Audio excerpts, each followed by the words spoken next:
या ठिकाणी उपस्थित असलेले या क्लासेसचे सन्मान्य राज आवटी सर, राज जाधव सर, उपस्थित सर्व विद्यार्थी, पालक आणि मित्र हो, 2003 साली राज क्लासेसची स्थापना झाली. आज 2023 मध्ये आपण आहोत. 20 वर्षाच्या अखंड प्रवासाची ही स्वप्नपूर्ती आहे. असंगाशी संग करून व्यासंग वाढवता येत नाही आणि एकदा व्यासंगाशी प्रसंग पडला की पुन्हा निसंग होता येत नाही. गेले 20 वर्ष ज्ञानाशी आणि ज्ञानवंताशी पडलेला हा प्रसंग अनेकांना व्यासंगाच्या दिशेनं घेऊन जाणारा ठरला. 20 वर्षामध्ये अनेकांना आपल्या आयुष्याची शिखरं गाठता आली, अनेकांना आपल्या आयुष्याला आकार देता आला, अनेकांना आपल्या आयुष्याला दिशा देता आली. ही 20 वर्ष या क्लासेसच्या बाबतीत फक्त 20 वर्ष असतील, पण अनेकांच्या आयुष्यात मात्र ती दिशा देणारी, घडवणारी महत्त्वाची कालक्षमता आहे.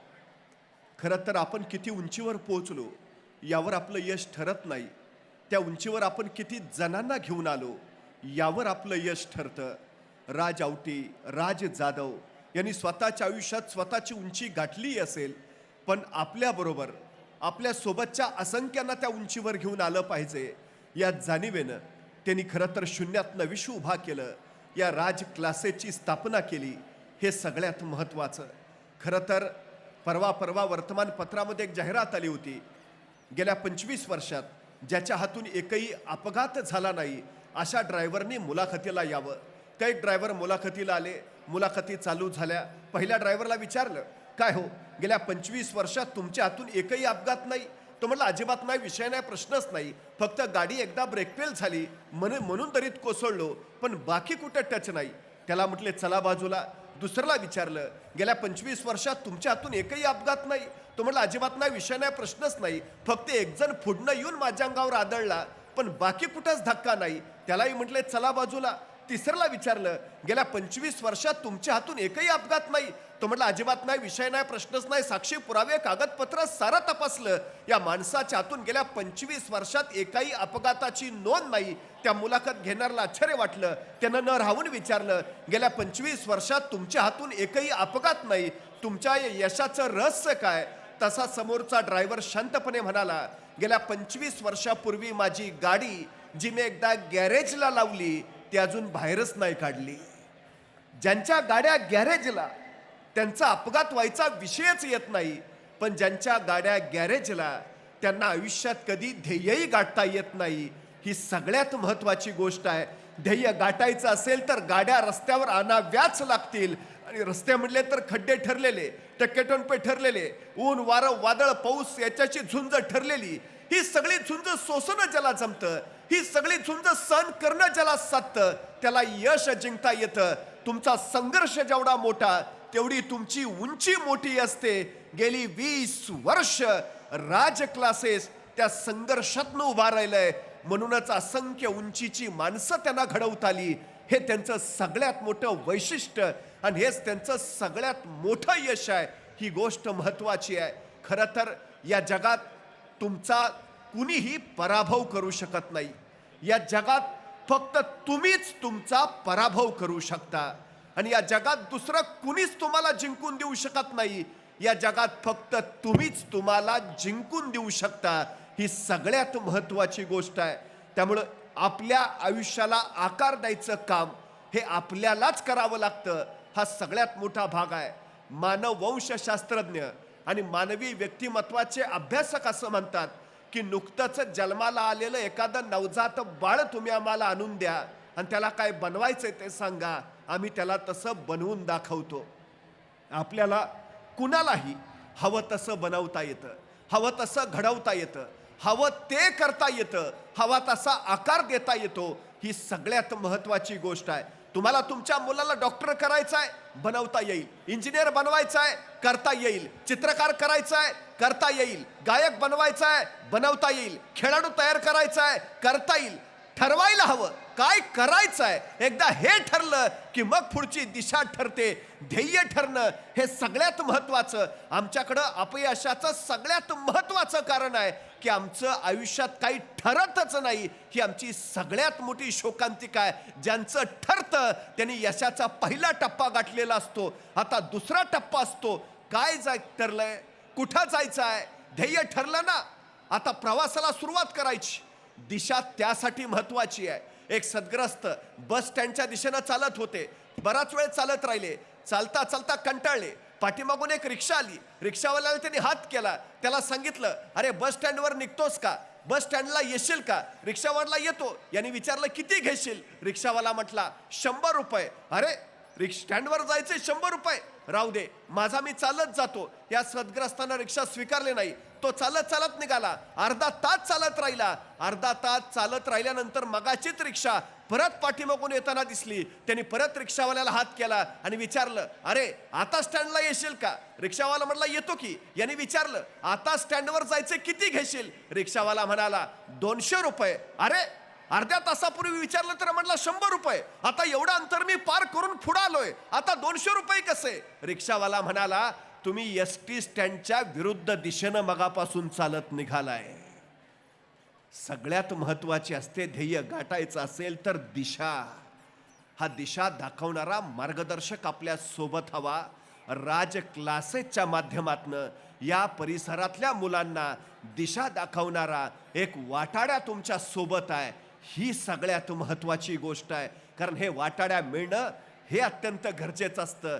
हे जमलं की मग पुढचं गणित साधता येतं. आणि सगळ्यात महत्वाची गोष्ट आहे, एक गोष्ट आपण लक्षात घेतली पाहिजे, आमच्या मुलांना आम्ही सकारात्मक दिशेनं प्रेरित केलं पाहिजे. आमची अडचण अशी आहे की आम्ही त्याला हवं ते बनवू शकतो. एकदा ध्येय ठरलं, दिशा दिली की त्याच्यामध्ये ती क्षमता आहे. त्या क्षमतेचा वापर करणं हे त्याच्या हातात जरी असलं तर वापर करण्यासाठी प्रोत्साहन देणं हे आमच्या हातात आहे. सगळ्यात महत्वाची गोष्ट इथं आहे. दुर्दैवानं आमच्याकडून ते होत नाही. ही आमची सगळ्यात मोठी अडचण आहे. ज्यांची मुलं जिल्हा पोलीस प्रमुख होतात, ज्यांची मुलं जिल्हा अधिकारी होतात, त्यांच्या घरातलं वातावरण जर आपण कधी बघितलं तर एक गोष्ट आपल्या लक्षात येईल, तिथं नकारात्मक वातावरण नसतं.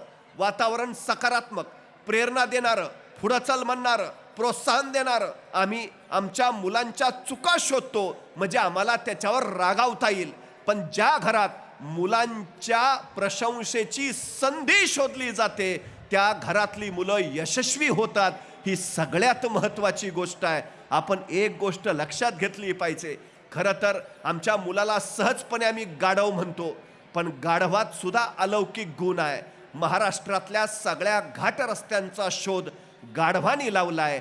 ही सगळ्यात मोठी वस्तुस्थिती. म्हणजे आपला मुलगा कुणीही असेल, कसाही असेल, पण त्याच्यात काहीतरी अलौकिक आहे हे मात्र निश्चित आहे. त्यामुळे त्याचा शोध घ्या आणि त्या गुणांच्या विकासाकडे लक्ष द्या. आमचा मुलगा गर्दीतला एक नाही तर त्याच्या पाठीमागं गर्दी खेचणारा ठरेल. ही सगळ्यात महत्वाची गोष्ट आहे. त्यामुळे प्रोत्साहन देणं, प्रेरणा देणं म्हणजे आमच्या उद्याच्या पिढीला घडवणं, ही सगळ्यात महत्वाची गोष्ट आपण लक्षात घेतली पाहिजे. आमच्या मुलांना त्या दिशेनं नेलं पाहिजे. काही लोक आपण काही बनू शकलो नाही की कारणं देतात. एखाद्याला विचारावं, काय रे असं काय झालं. आमची परिस्थिती नव्हती हो. तू गप. मला भयान राग येतो असल्या माणसांचा. आमची परिस्थिती नव्हती हो. परिस्थिती माणसाला घडवती नाही आणि परिस्थिती माणसाला बिघडवती नाही. माणूसच परिस्थिती घडवतो आणि माणूसच परिस्थिती बिघडवतो. ही सगळ्यात मोठी वस्तुस्थिती आहे. खरं तर जी माणसं कारणं देतात ती माणसं कधीही विजेते होत नाहीत आणि जे विजेते होतात ती माणसं कधीही कारणं देत नाहीत. ही सगळ्यात महत्वाची गोष्ट आहे. आमच्या मुलांना कारणं द्यायला शिकवू नका, त्याला कृती करायला शिकवा. हे सगळ्यात आणि सगळ्यात महत्वाचं. यश आणि आपण यांच्यामध्ये फक्त भीती उभा असते, दुसरं कुणी नसतं. ती भीती एकदा बाजूला केली की यश गाठता येतं. ही सगळ्यात मोठी वस्तुस्थिती आहे. लहानपणी आम्ही आमच्या मुलांना सहज सांगून जातो, अंधारात जाऊ नको, तिकडं बाऊ आहे. अंधारात जाऊ नको, तिकडं बाऊ आहे. ते लहान मूल अंधारात जात नाही, पण त्याच्या अर्धजागृत मनावर एक संस्कार होतो की अंधारात बाऊ असतो. तो लग्न झाली 2 मुलांचा बाप झाला तरी अंधारात जात नाही, कारण लहानपणी आम्ही त्याच्यावर संस्कार केलाय, अंधारात बाऊ आहे तिकडं जाऊ नये. तुम्ही कसा संस्कार करता मुलावर तशी ती घडत जातात. ही सगळ्यात महत्वाची गोष्ट आहे. आंब्याच्या झाडावर नरेंद्र चढले होते आणि त्या फांदीवर बसून फांदी हलवत होते. रखवालदारला काळजी वाटली, नरेंद्र पडेल की काय. रखवालदार धावत धावत आला, नरेंद्रला म्हणाला, अरे उतर खाली त्या झाडावरून, त्या झाडावर भूत आहे. तो नरेंद्र म्हणाला, भूत आहे? मग आधी त्या भूताला भेटतो आणि मग खाली उतरतो. ही निर्भयता. जोपर्यंत अनुभव घेत नाही तोपर्यंत भीती जात नाही. ही सगळ्यात महत्वाची गोष्ट. अंधारात जाऊ नको असं म्हणण्यापेक्षा एकदा अंधारात जाऊन बघ, म्हणजे अनुभव येईल, आणि अनुभव आला की भीती जाईल. ही सगळ्यात महत्वाची गोष्ट. एखादी कृती करण्यापासून आमच्या मुलांना रोखू नका, त्याला बिनधास्तपणे ती करू द्या, त्याशिवाय त्याच्या मनातली भीती जात नाही. हे सगळ्यात आणि सगळ्यात महत्वाचं. पण अलीकडची आमची अडचण काय माहिती आहे? मुलगा विचारतो, आई सायकल शिकू का? नको. पडशील. पोहायला जाऊ का? नको. बुडशील. खेळायला जाऊ का? नको. धडपडशील. मग करू काय? टीव्ही बघ. मला सांगा, अशी मुलं घडतील तरी कशी? हा सगळ्यात मोठा चिंतेचा आणि चिंतनाचा विषय आहे. मी परवा सहज एका मुलाला विचारलं, काय रे 100 मीटर पळशील का? तो 2 मिनिटं माझ्याकडेच बघत बसला. अरे म्हटलं 100 मीटर पळशील का? मग त्याने हळूच मला विचारलं, 100 मीटर म्हणजे किती? मला कळालं नेमकं काय झालंय ते. मी त्याला विचारलं, अरे काय खेळबिळ खेळतोस का? म्हटलं सगळे खेळ खेळतो, क्रिकेट खेळतो, व्हॉलीबॉल खेळतो, बॅडमिंटन खेळतो, फुटबॉल खेळतो. अरे म्हटलं एवढे सगळे खेळ खेळतो, मग दिवसभर मैदानावरच असतोस का काय? तो म्हटला मैदानावर नाही, मोबाईलवर खेळतो. मग माझ्या लक्षात आलं, याला 100 मीटर का माहिती नाही. ह्याचं मैदान म्हणजे मोबाईलचं स्क्रीन. कशा क्षमता विकसित होतील, कशी आमची मुलं घडतील. मग त्याला सांगितलं, अरे इथून तिथपर्यंतचे अंतर आहे, त्याला 100 मीटर म्हणायचं. मला सांग पळशील का? तो म्हटला करतो प्रयत्न. अरे 100 मीटर तर पळायचंय, कसले प्रयत्न करतो? पळशील का? पळतो. बरं मला सांग, हे 100 मीटर अंतर पार करायला तू किती वेळ लागेल? तो 5 मिनिटं अंतरच बघत बसला. अरे म्हटलं 100 मीटर तर पळायचं आहे, किती वेळ लागेल? तो म्हटला 5 मिनिटं तर लागतील. अरे 100 मीटर पळायचं आहे, 5 किलोमीटर नाही. 5 मिनिटं काय? नाही नाही 5 मिनिटं लागतील. अरे बाबा, ऑलिम्पिकचं हुसेन बोल्टचं रेकॉर्ड 7 सेकंदाचा आहे. हुसेन बोल्ट 7 सेकंदात 100 मीटर पळतो. तू 10 सेकंद म्हण, 15 सेकंद म्हण, 20 सेकंद म्हण, का 5 मिनिटं? माझं मला माहिती आहे ना, मला कळे ना. अरे म्हटलं सांग ना किती वेळ लागेल? सांगितलं ना 5 मिनिटं. तेवढ्यात त्याचा मित्र धावत आला, ए पळ, कुत्रा पिसाळलाय. इतक्या भयान वेगात पळत सुटला. 5 सेकंदात 100 मीटर. मी त्याला म्हटलं, तू तर हुसेन बोल्टचं रेकॉर्ड मोडलंस. त्याचं ऑलिम्पिकचं रेकॉर्ड 7 सेकंदाचा आहे, तू 5 सेकंदात 100 मीटर पळलास. म्हटलं मग कुत्रा मागं लागला होता. मला सांगा, म्हणजे 5 सेकंदात 100 मीटर पळायची क्षमता तुमच्या मुलात आहे. बाहेर कधी आली? संकट आलं तेव्हा. मग संकट चांगली आहेत का वाईट आहेत? चांगली आहेत. स्वागत करायला हवं. संकट तुम्हाला अडवायला येत नाहीत, संकट तुमची उंची वाढवायला येतात. अडथळे तुम्हाला थांबवायला येत नाहीत, अडथळे तुमच्यातल्या क्षमता बाहेर काढायला येतात. अडचणी तुम्हाला रोखायला येत नाहीत, अडचणी तुमच्यातली कौशल्य बाहेर काढायला येतात. संकट यायलाच हवीत, त्यांचा मुकाबला करायलाच हवा. तरच आमच्या क्षमता, आमचं कौशल्य, आमची बुद्धी, आमची ऊर्जा, आमचे कष्ट कारणी लागतील आणि त्यातून आम्ही घडू. ही सगळ्यात महत्वाची गोष्ट. शांत समुद्र कधीही उत्तम खलाशी तयार करू शकत नाही. हे सगळ्यात मोठं वास्तव आहे. जर लाटांशी झगडत किनाऱ्यावर पोचला तर तुम्ही उत्तम निवांत पोचला, तर तुमचा कसच लागला नाही. हे सगळ्यात महत्वाचं. मगाशी राजसर मला सांगत होते, हा मुलगा शेतकरी आहे, जुन्नर भागातला आहे, इथं आलाय, 98% मार्क पडलेत, परिस्थिती बेताची आहे. आम्ही त्याला 1 लाखाची शिष्यवृत्ती देतो आहोत. 98 कुणाला पडले? ज्याची परिस्थिती बेताची आहे त्याला, जो संघर्ष करतो आहे त्याला, जो परिस्थितीशी लढतो आहे त्याला. तुमच्याकडे सगळं चांगलं असेल, तर तुमच्यातली गुण, कौशल्य, क्षमता बाहेरच येत नाहीत. तुम्ही संघर्ष करत असाल तरच या सगळ्या गोष्टी बाहेर येतात आणि तुम्हाला विजेत्या बनवतात. ही सगळ्यात आणि सगळ्यात महत्त्वाची गोष्ट आहे. त्यामुळे तुम्ही काहीही बनवू शकता, फक्त तुम्ही ठरवायला हवं तुमच्यात क्षमता आहे.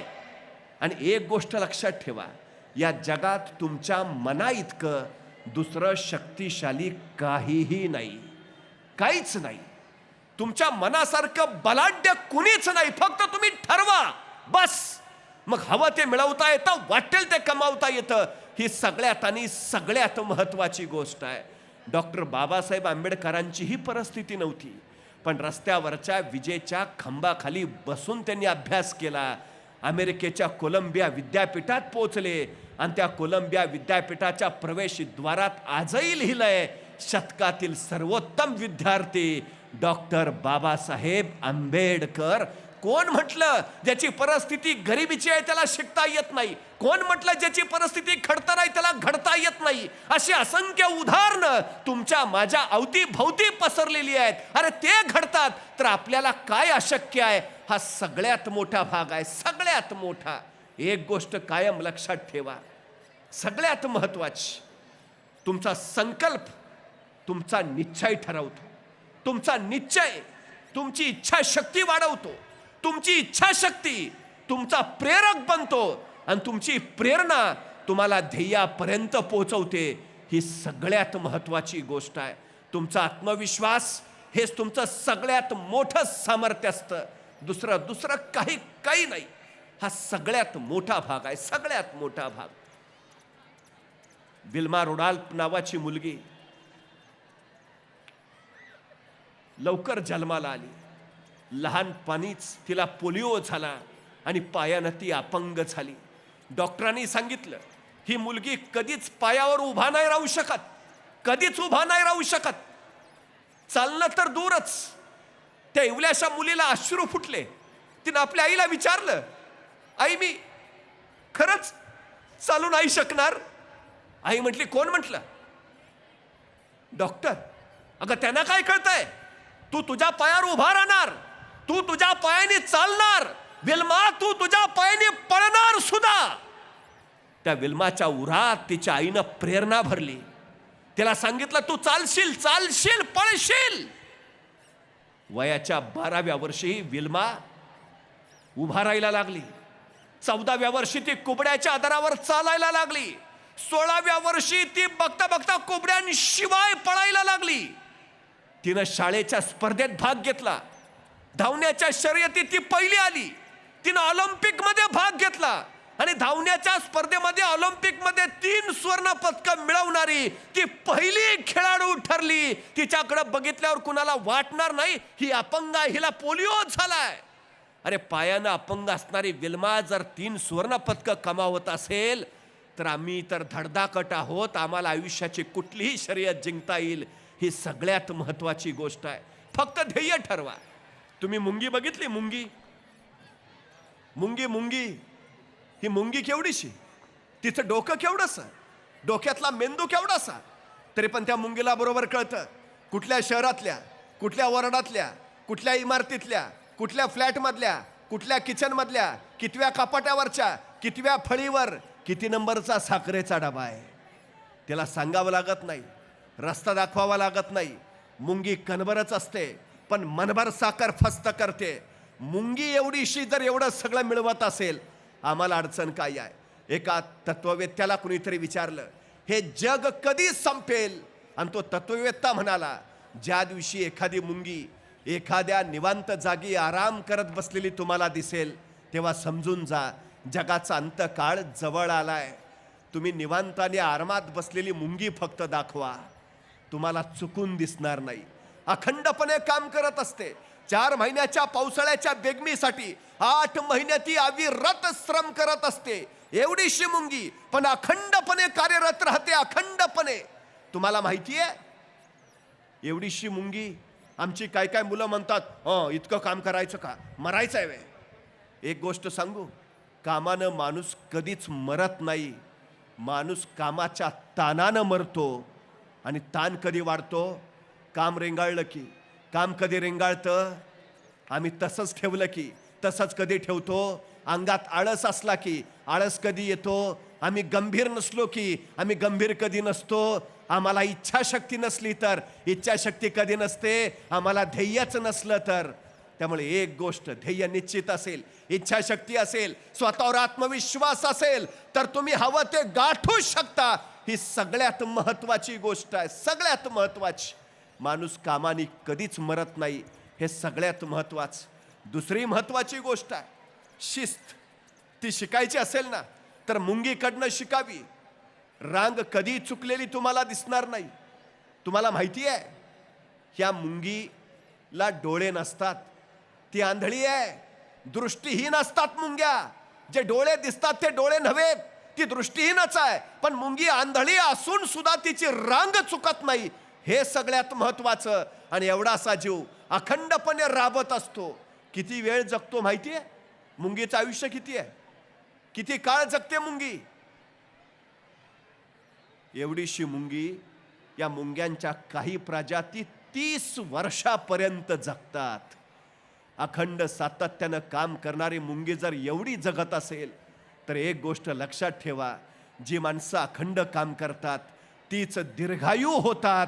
आणि जी माणसं आळस करत एका जागी थांबतात ते अल्पायुषी ठरतात. हा जीवनाचा सगळ्यात महत्वाचा नियम आहे. आमच्या मुलांना एवढंच सांगा, आत्ताची आयुष्याची ही 2 ते 3 वर्ष तू गाढवासारखा अभ्यास कर, म्हणजे उरलेलं आयुष्य तुला राजासारखं जगता येईल. आणि आत्ताची ही 2-3 वर्ष तू जर राजासारखा जगलास तर आयुष्यभर तुला गाढवासारखं काम करावं लागेल.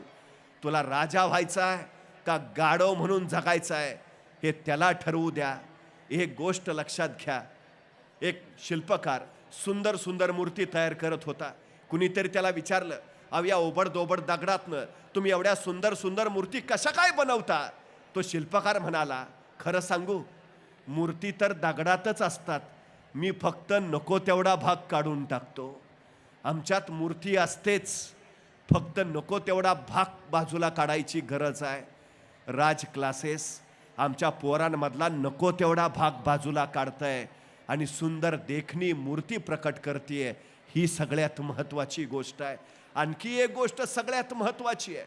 तुम्ही माशी बघितली असेल जी घरभर फिरत राहते. ही माशी जर तुम्ही बागेत सोडली तर ती बागेतल्या सुगंधित फुलावर कधी बसणार नाही. ती सुगंधित फुलांच्या गर्दीत सुद्धा कचरा शोधेल, कारण तिला कचरा हवाय.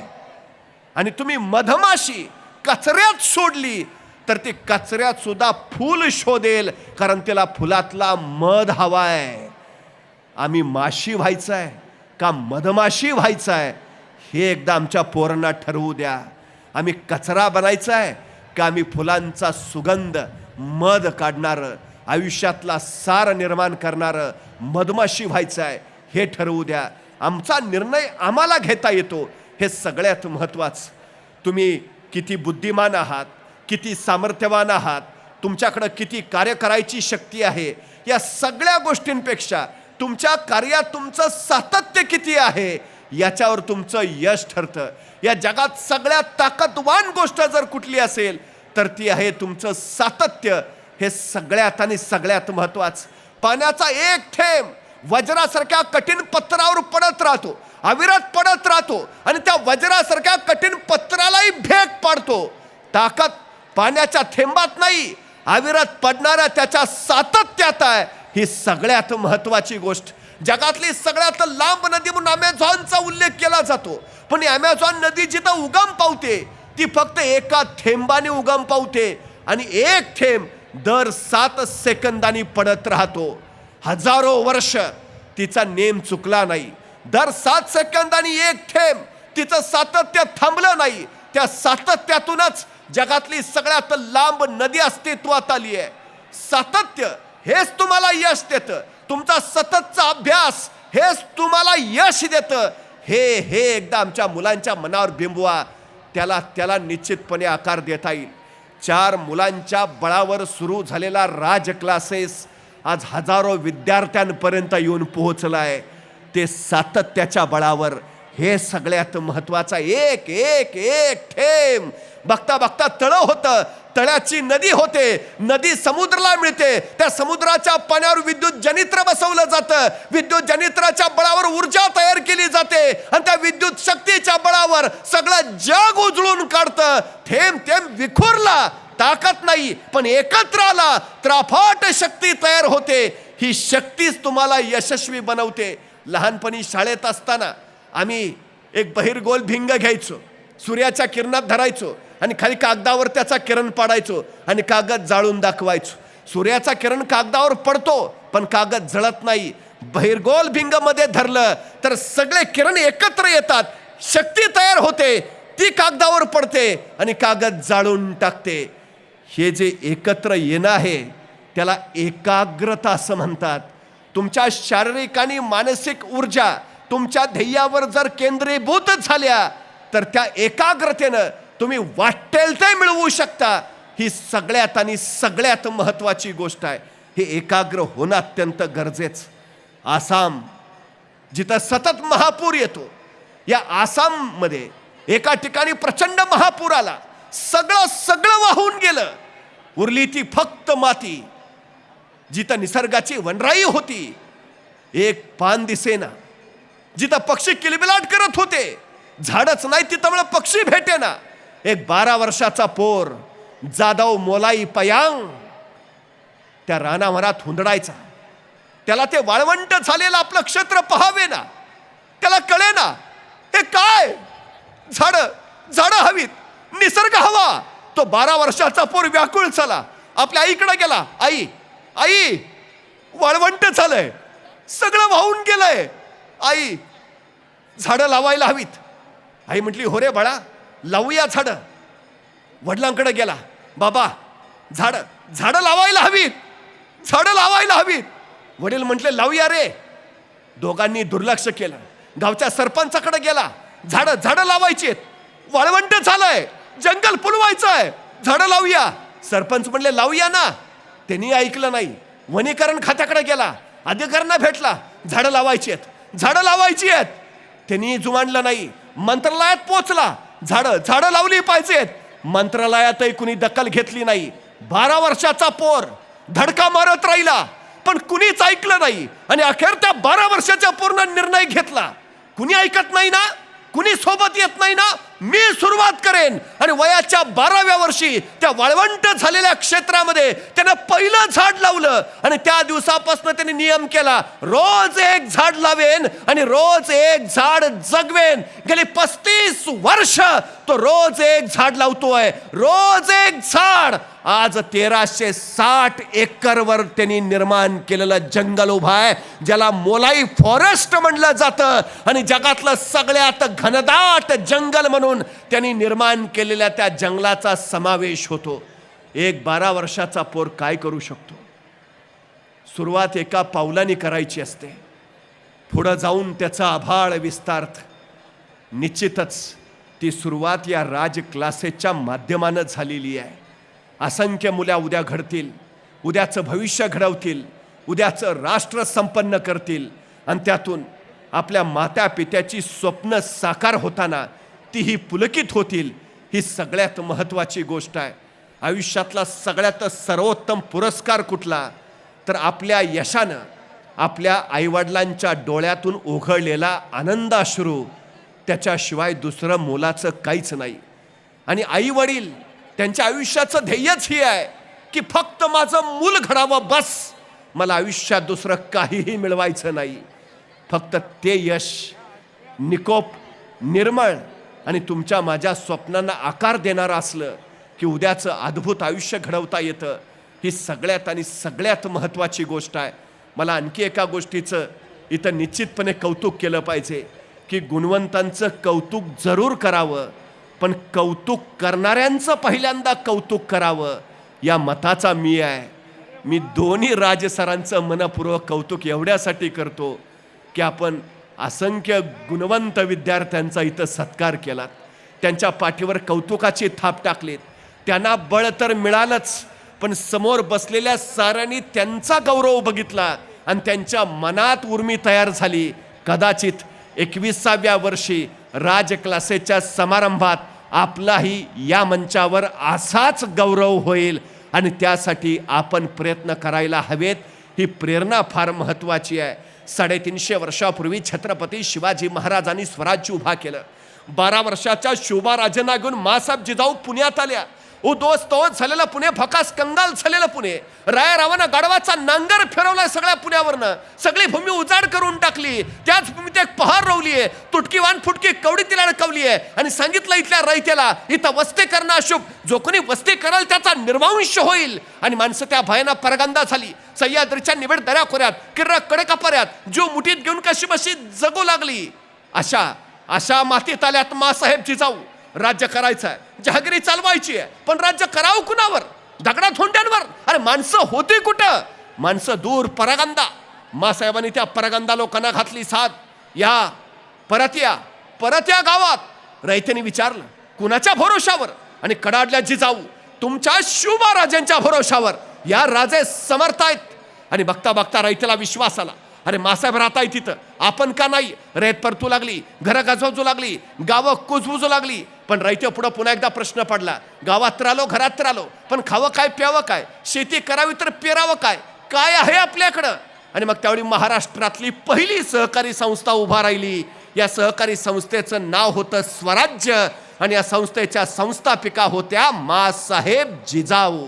या स्वराज्य नावाच्या संस्थेतून इथल्या शेतकऱ्यांना बिब्यानं दिली, खतं दिली, बैल जोड्या दिल्या. बघता बघता शेतकरी रानात गेला, पेरणी झाली, मोत्यासारख्या दाण्याची कणसं लगडू लागली. शेतकरी आनंदित झाला, कष्टाला फळ आलं. पण त्याच वेळ काळजात कल्लोळ उडाला. आजूबाजूच्या दऱ्याखोऱ्यातली रानगव्यासारखी जनावरं उभ्या पिकात हैदोस करायची, सगळं पीक पायाखाली तुडवायची, उभं रान नेस्तनाबूत करायची. डोळ्या देखत उभं पीक वायात जाताना दिसू लागलं. शेतकरी हवालदिल झाला, धावत धावत मासाहेबांकडे आला. सांगता झाला, मासाहेब पेरणी तर झाली, पिकं तर आली, मोत्यासारख्या दाण्याची कणसही लगडली, पण मासाहेब जनावरं उच्छाद मांडत्यात, उभ्या पिकात हैदोस घालत्यात, सगळं पीक नाशिवत्यात. काहीतरी करा मासाहेब. मासाहेबांना कळून चुकलं. पिकं जगली तर शेतकरी जगेल, पिकं जगली पाहिजेत. दुसऱ्या दिवशी मासाहेबांच्या विलक्षण बुद्धीतनं एक विलक्षण युक्ती बाहेर पडली आणि मासाहेबांनी आसपासच्या गावागावात दौंडी दिली. जो कोणी पिकात उच्छाद मांडणाऱ्या जनावरांचा बंदोबस्त करेल त्याला सोन्याचं कडं दिलं जाईल. आणि गावागावातनं तरणीबाण जिगरबाज पोरं बाहेर पडली. रातोरात पिकाभोवती पहरा करायला लागली. एखादं जनावर खुसप असताना दिसलं, त्याच्या चपलाईनं झेप मारायला लागली, त्याच्या मुसक्या आवळायला लागली, शेपटी तोडायला लागली आणि दाखवायला मासाहेबांकडे घेऊन यायला लागली. सोन्याचं कडं मिळवायला लागली. एकाच दगडात 2 पक्षी मारले मासाहेबांनी. 1 जनावरापासून पिकाचं संरक्षण झालं आणि 2 स्वराज्यासाठी आवश्यक असणारी जिगरबाज मावळ्यांची मांदियाळी आपोआप गोळा झाली. एके दिवशी रात्री 1:30-2चा प्रहर होता. लाल महाल संत शांत निद्रिस्त झालेला. अचानक बाहेर 5-6 पोरांचा गलका ऐकू आला. तसा पहारे करीत धावत धावत पुढं झाला. 5-6 तरणीबाण पोरं. एका पोराच्या खांद्यावर भलं मोठं रानगव्याचं धूड. पहारेकरांना विचारलं, काय र? तसं तरणबाण पोरग म्हणालं, मासाहेबांनी भेटायचं आहे. मासाहेबांनी दौंडील दिनवं, जो कुणी जनावराची शिकार करल त्याला सोन्याचं कडं दिलं जाईल. हे काय जनावर घेऊनच आलोय नवं? तसा पहारेकरी म्हणणार, पर सकाळी की मासाहेब झोपल्यात आत्ता. नाही, मासाहेबांनी भेटल्या बेगार जाणार नाही. अरे येडा का खुडाल्या का? रातचं 1:30 वाजल्यात, सकाळी की मासाहेब झोपल्यात आत्ता. नाही, मासाहेबांनी भेटल्या बेगार जाणार नाही. पोरं ऐकायला तयार नाहीत. तोपर्यंत बाहेरचा तो गोंधळ ऐकून मासाहेब स्वतः जातीनं येत्या झाल्या. काय गडबड रे? तसं तरणबाण पोरग सरदेशी पुढं झालं. मासाहेब तुम्ही दौंडी दिलती नवं, जो कोणी जनावराची शिकार कराल त्याला सोन्याचं कडं दिलं जाईल. ही काय जनावर घेऊनच आलोय नवं?